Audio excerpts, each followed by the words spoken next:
Oi, gente, cheguei para mais um geozão. E hoje não estou sozinha, meus amores. Hoje estou com todo o conhecimento geográfico para vocês. Então, para começar esse geozão, vamos estudar um pouquinho sobre o planeta Terra e tudo aquilo que está relacionado a ele. Para a temática inicial, vamos começar com a teoria da deriva continental.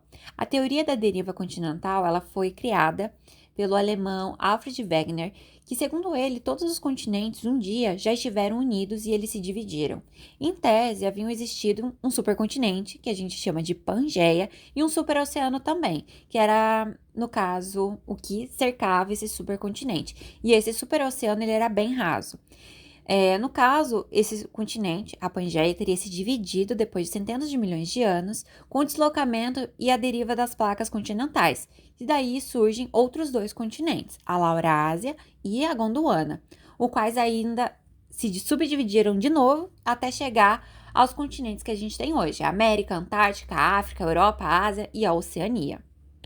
Mas então, o que seria essa teoria da deriva continental? No caso, é uma teoria que explica a separação e afastamento da Pangeia, o nosso supercontinente, e a formação dos continentes atuais a partir do movimento das placas. Quais placas? Placas tectônicas.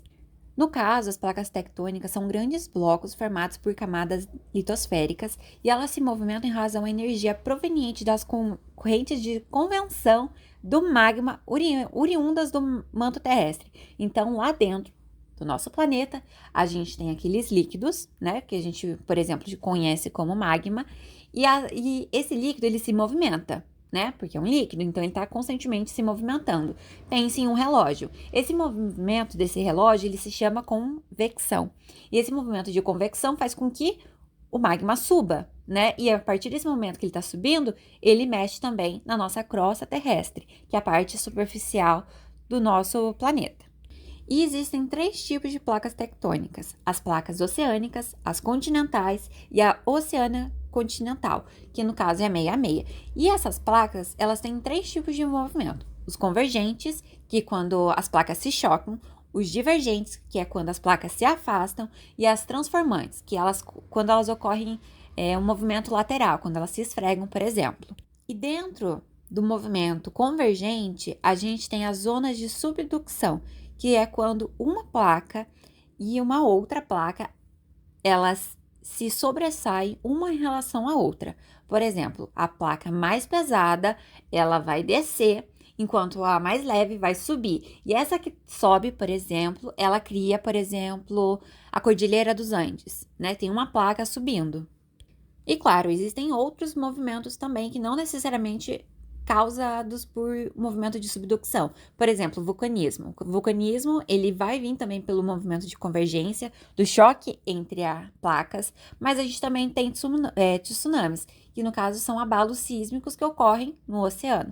Além disso, também temos os terremotos, que é a colisão dessas duas placas, e isso tudo dentro desse movimento de conversão, do movimento convergente.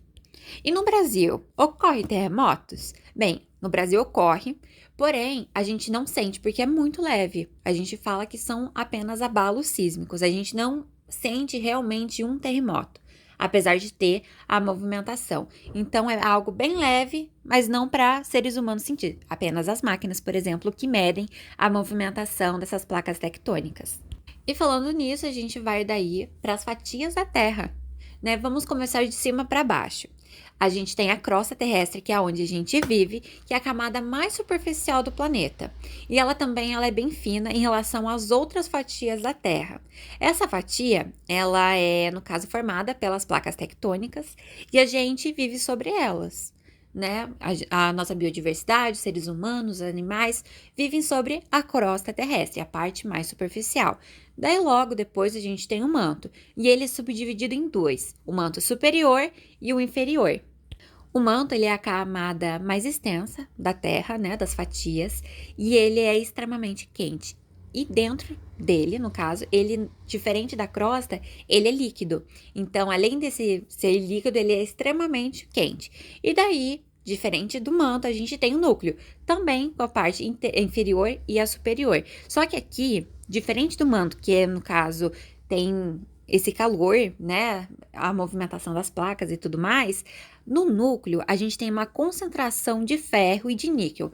Lembra que a gente falou sobre a bússola do norte verdadeiro? O norte verdadeiro vai estar, ó, sendo orientado pelo núcleo. Então, de uma bolinha que a gente tem de ferro e de níquel lá dentro, extremamente quente, mais quente do que o manto, e essa bolinha que vai estar lá dentro do núcleo, que é a parte mais pequenininha, né? Ela vai orientar o nosso norte, vai orientar as marés, vai orientar também as movimentações que a gente tem aqui na superfície terrestre. Então, de uma forma geral, essa foi a nossa geozão em relação à deriva continental, ao tectonismo, à transformação de placas tectônicas também, além disso também da questão das fatias da Terra. Espero que tenha ajudado e até uma próxima!